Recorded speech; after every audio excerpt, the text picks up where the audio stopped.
In English, we have active voice and passive voice. Active voice is when we talk about someone or something doing something. For example, Steve saw a dog. Passive voice is when we talk about something happening to someone or something. For example, a dog was seen. Today, I'm going to explain how and why we use passive voice. So, why do we use passive voice? We use passive voice because, for some reason, we have decided not to focus on the subject. Instead, we are focusing on the action, or the result of the action. So, in active voice, we say, Steve saw the dog. Steve is the subject, saw is the verb, and dog is the object. Now, if we want to talk about what happened, but we don't want to say Steve's name, we have two options. First, we could say someone instead of Steve. Someone saw a dog. Or we could use passive voice. A dog was seen. Those both mean basically the same thing. The only real difference between those two sentences is that someone saw a dog tells us that it was only one person who saw the dog, whereas a dog was seen does not specify how many people saw the dog. And that is one of the reasons why we use passive voice. We don't know who did something. Here's another example. My bag was stolen. In that situation, you probably don't know who the person was, and you probably don't care who the person was. What we care about is the action and/or result of the action. So in that situation, what you care about is that your bag is gone. You don't really care who it was that took it. But if you want to, it's 100% fine to say, someone stole my bag, instead of saying, my bag was stolen, because again, they mean basically the same thing. So sometimes we use passive voice because we don't know who did something or we don't care who did something. And sometimes we use it because we don't want to say who did something.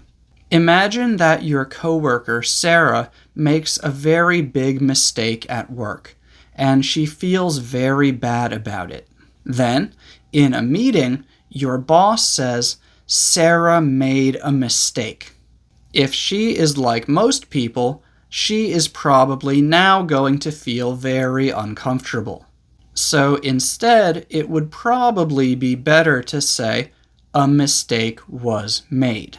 It's usually more useful to focus on the mistake, the results of the mistake, and how to fix the mistake, not on the person who made the mistake. However, in some situations, there might be a reason to focus on the person who made the mistake, and in that situation, it's fine to use active voice. Sarah made a mistake. But if you want to avoid making that person uncomfortable, use passive voice. You will also notice lots of passive voice when we are talking about science, manufacturing, and law. And again, this is because in these situations, the actions and the results of the actions are probably more important than the person doing the actions. For example, a shirt might say on it, made in Honduras, which is short for this shirt was made in Honduras. You'll never see a shirt that has active voice on it. For example, Maria made this shirt, because people don't care who made the shirt. But now let's talk about how we make sentences in passive voice. The structure for active voice is subject, verb, object. For passive voice, we use subject, be or get, third form of the verb, which is also called the past participle. So using active voice, we would say, people eat food. It's important to notice that this sentence is present simple tense, and the object, food, is an uncountable noun. In passive voice, it would be, food is eaten. Food becomes the subject. Is the present form of be that matches the uncountable noun, food, and eaten is the third form of eat. You could also use food gets eaten. In some situations, get helps to show change more clearly than be does. But most of the time, when using passive voice, it really doesn't matter which word you use. You can usually use either one. Let's look at a few more examples in different tenses. She will drink milk, future tense. Because milk was the object in active voice, it becomes the subject in passive voice. Because the active voice sentence was future tense with will, we also need to include will before get in our passive voice sentence. So now we have milk will get. And the third form of drink is drunk, so milk will get drunk. He has completed the project. Present perfect tense.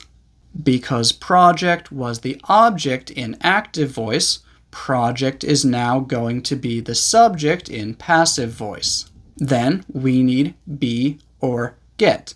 And again, it doesn't really matter which one you use. For this example, let's just use be.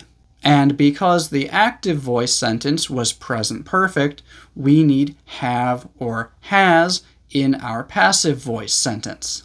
Because the project is a singular noun, we need to use has. And because this is present perfect, we need the third form of be, which is been. So right now we have the project has been. And the third form of complete is completed, so the project has been completed. So basically, in passive voice, you start with the person or thing receiving the action. Then you need the correct form of be or get. And if you are using a tense that needs an auxiliary verb, you need to put the correct form of the auxiliary verb before be or get. For example, if it's future tense, you need will or be going to. And if it's present perfect tense, you need have or has. And finally, you just add the third form of the verb. And because I didn't walk you through every single tense, here are some other examples in different tenses. This hotel was renovated recently. You have been lied to. The package has been lost. Your information is being processed. All of the rooms are cleaned daily. And one final thing that I want to mention is that we do not usually use passive voice with future continuous, present perfect continuous, past perfect continuous, or future perfect continuous. There are some rare situations in which we might, but usually we do not.